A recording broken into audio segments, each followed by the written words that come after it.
Good evening, everybody. Welcome to my channel. It's called At Ron's Talking, and I appreciate anybody who took the time to take a look at my video. And I would appreciate some subscriptions, some likes, even some comments, good or bad, indifferent. This is about us, and I'm in this whole thing to make sure that the word is being heard, is being disseminated out there to the masses. Maybe some things that some of you folks might not have covered, might not have thought about, may not have heard. I want to bring information to the best of my ability that's going to be factual and actual, and it's going to be relevant. So, without any further ado, let's get into it. And my guy, Barry Donald, the clown, uh, he's my main guy, and he's always checking me out and making sure I stay on task. So, you see he's always looking over my shoulder with his telescope or periscope, whatever kind of scope it is, and he's always on this job every day. I pay him well. Well, don't ask him how much he's getting paid, but he's getting compensated handsomely. Anyway, I got a few things to talk about that I saw recently on the news. One of the topics is RFK Jr. and Roland Martin blew him up, and I mean Roland blew a gasket. And when Roland gets to using profane language at a high degree, he's pissed off about somebody. And boy, did he give Robert K. Jr. Whew, gave him the straight up business. And what I read and what I saw, I mean, he wasn't wrong. But you gotta listen to what he had to say. But bottom line is, uh, Kennedy was standing there talking to about 10 people call themselves Blacks for Kennedy at a little school.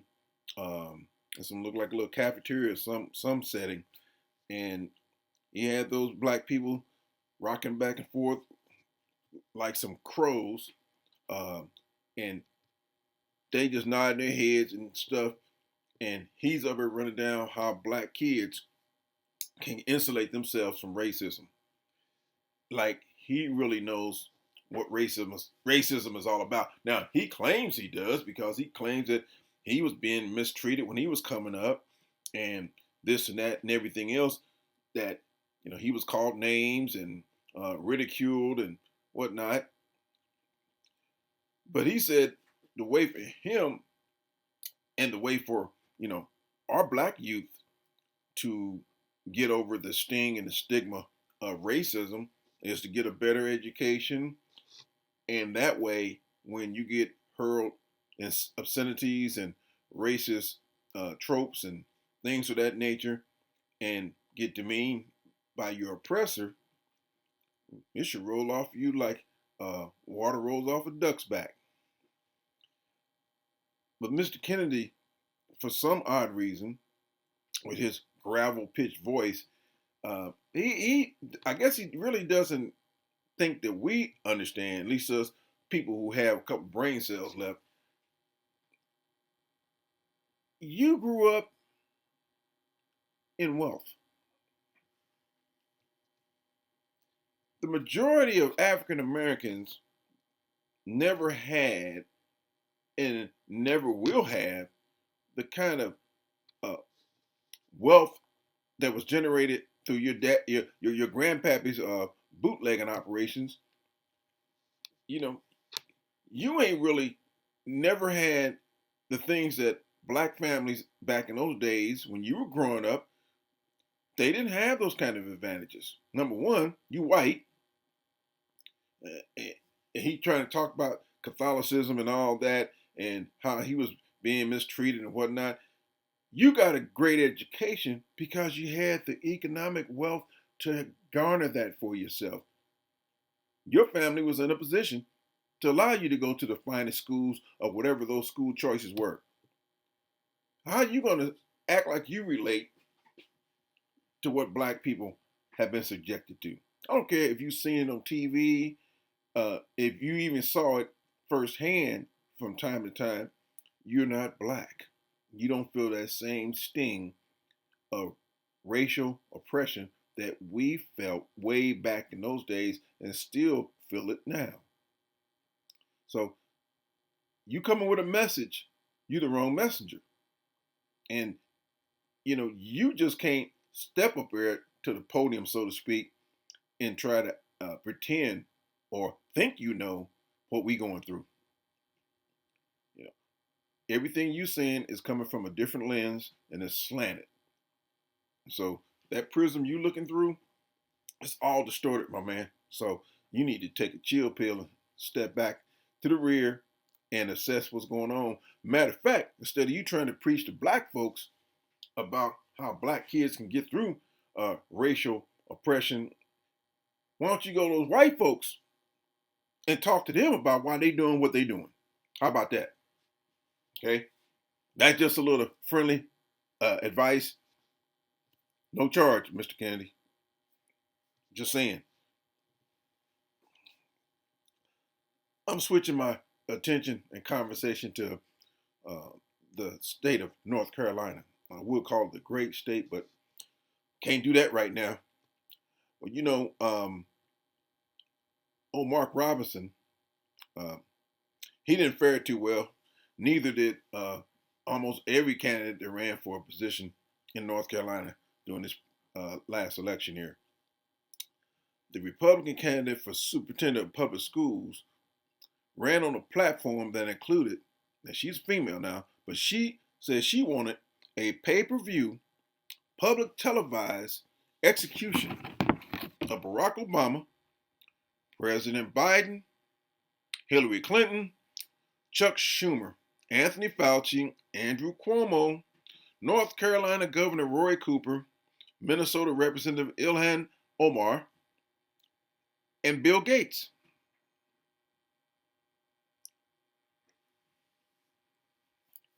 Now, let me try to unpack all this, because what I've understood, and I think what I've seen, is that when you make threats against public officials, even retired or former public officials, I could be wrong, but I think, and I thought that certain words cause for some investigation to go. I mean, the FBI and the Secret Service and agencies like that would be knocking on your door with the quickness.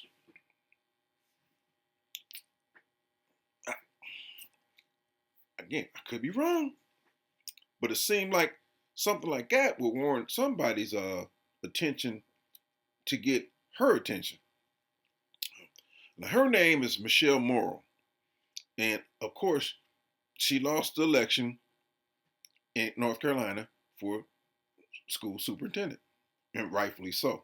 When somebody has that kind of ideology, how in the hell can they even be on the ballot and garner votes, and in most cases even makes it close? But she did, and again, she lost. But that's the kind of climate and atmosphere and the kind of people that we have in this country that have that kind of mindset. And then you got people running around, walking around with hats on, talking about "Make America Great Again." Okay? And speaking of North Carolina, while we're on that subject with them, that question: anybody seen or heard from former Lieutenant Governor Mark Robinson, aka the Black Nazi?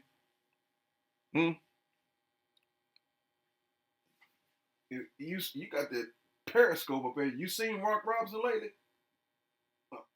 No? Okay. I haven't either, but I thought you might know something.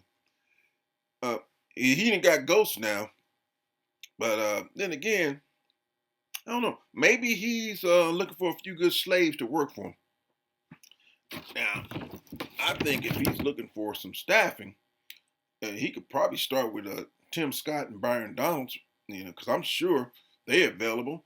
Also, if you need some additional people to recruit, you might want to get with Amber Rose, Candace Owens, and even Antonio Brown with his crazy ass. They're probably available. And my other question is, do they have to be black?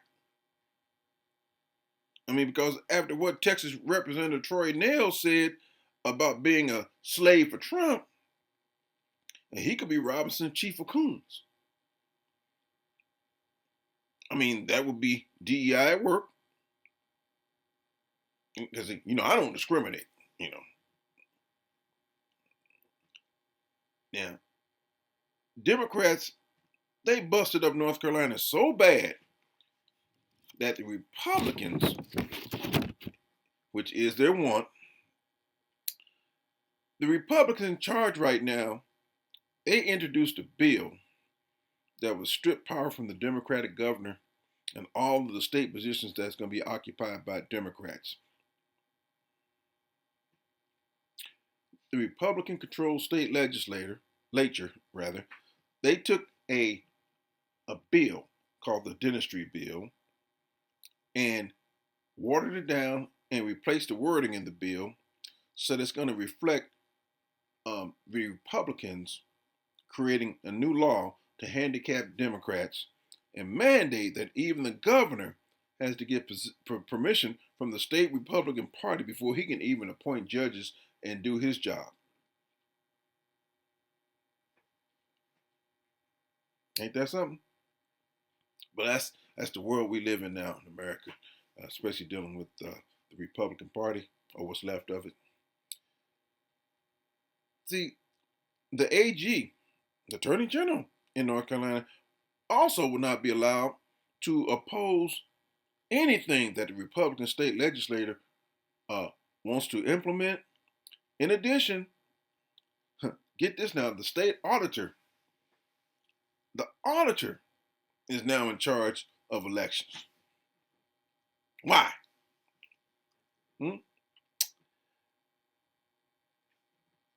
Because he was the only Republican that won a race during the election. And just like old Troy Nehls that I mentioned earlier, this guy, the state auditor, and his name is Dave Boliak, he caught Trump's old fish-eyed attention back in August by pledging fealty to Trump by saying, "I'm only in politics for you, sir."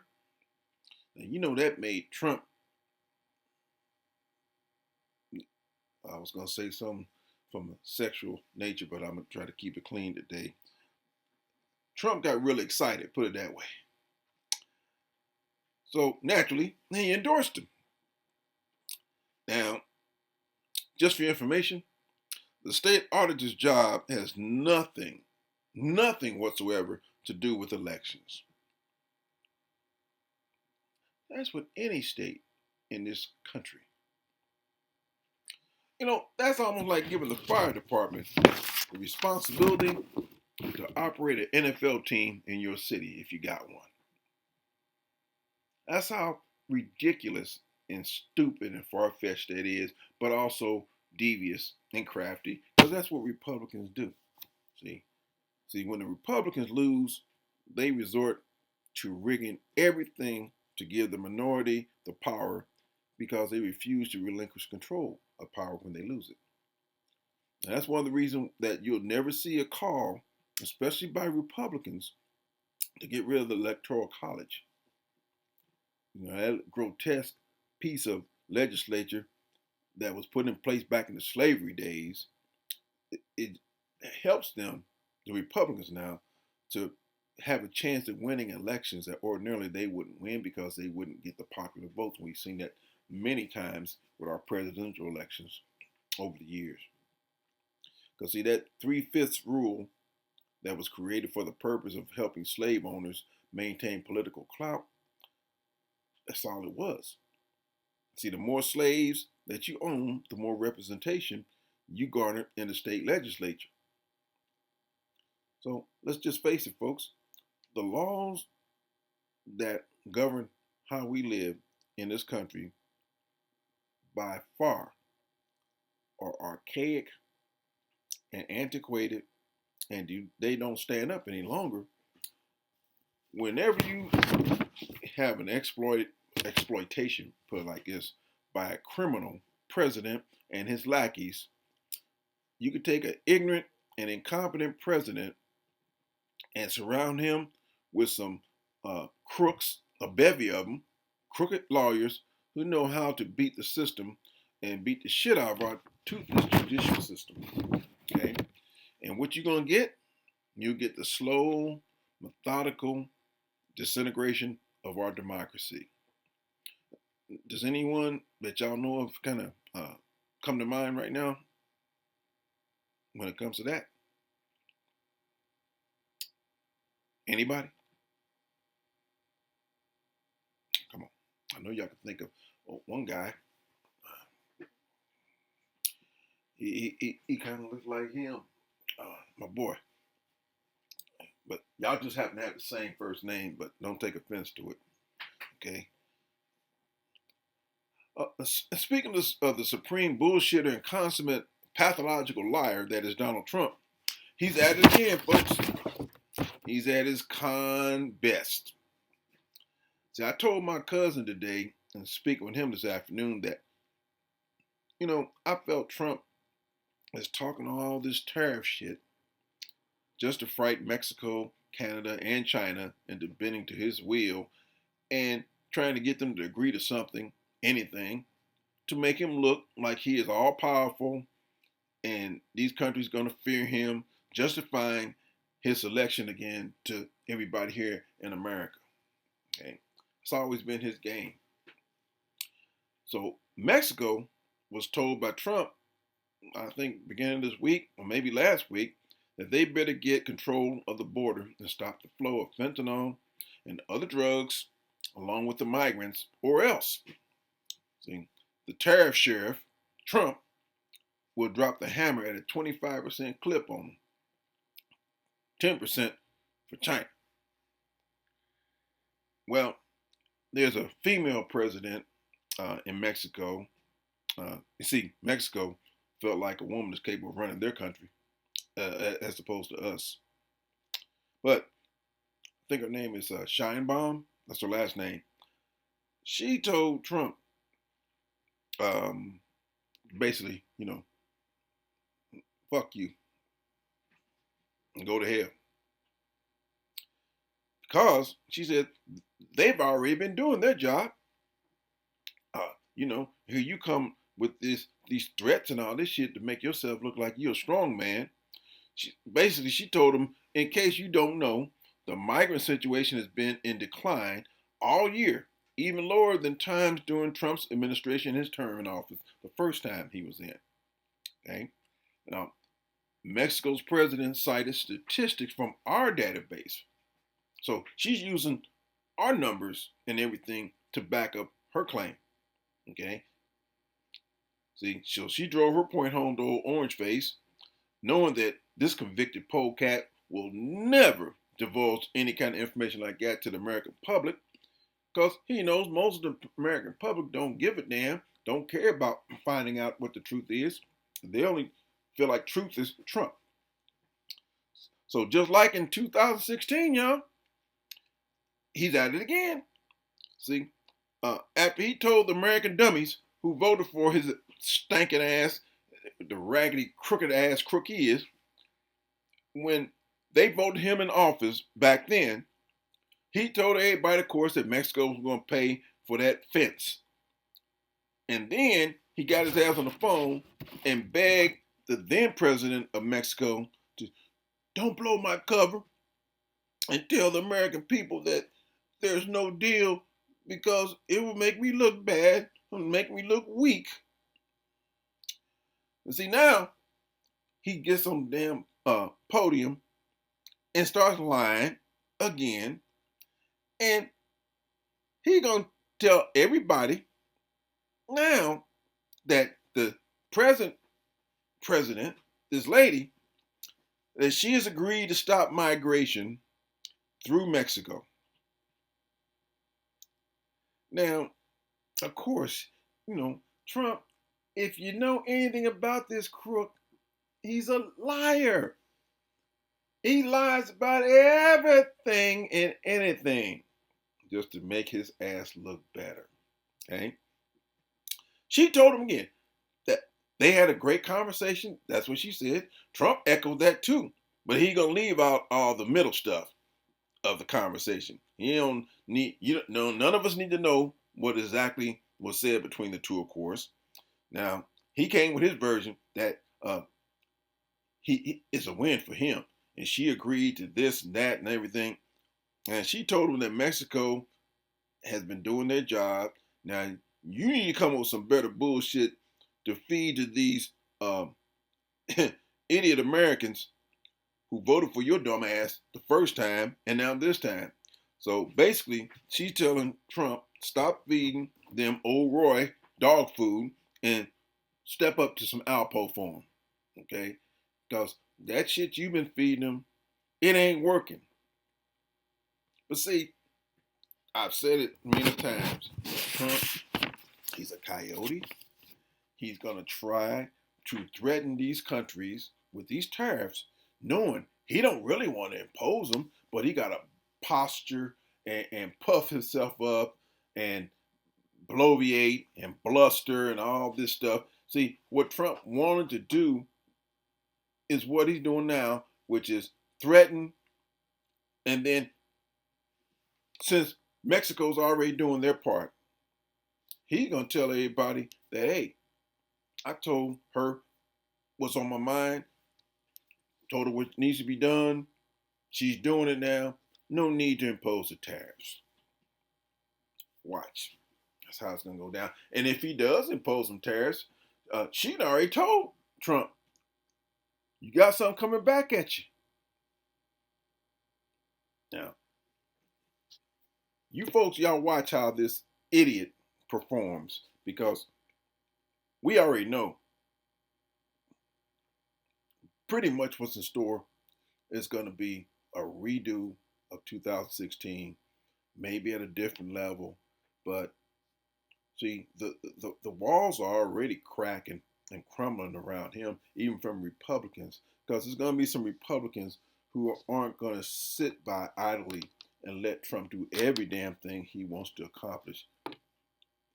Even some of them aren't going to be able to stomach the bullshit that Trump's going to try to pull off.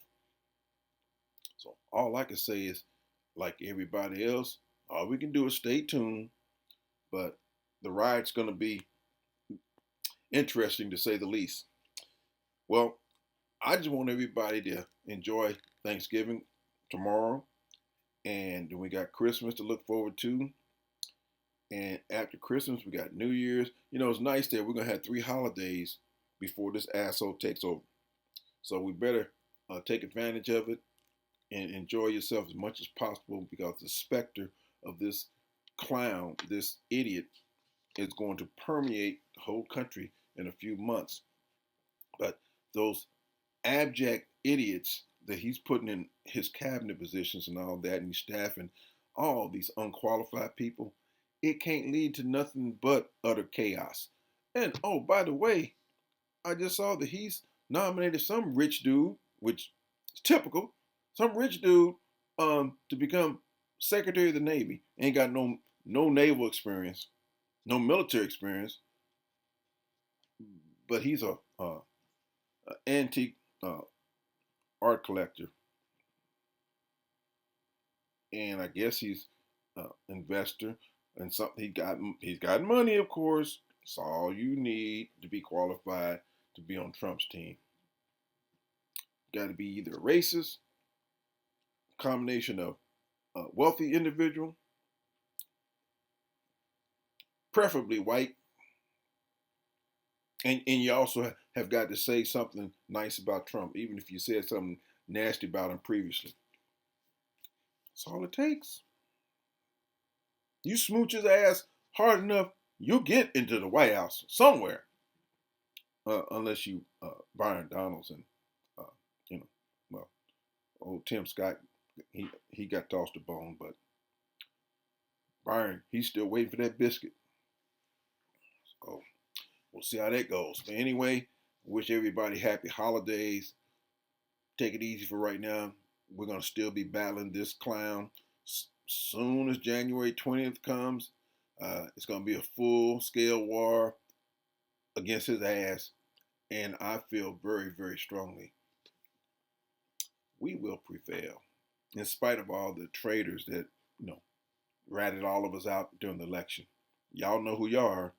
So I ain't even gonna go over the stats and the groups that turned their backs on America. So anyway, hey, have a good one, everybody, and don't forget to subscribe to me.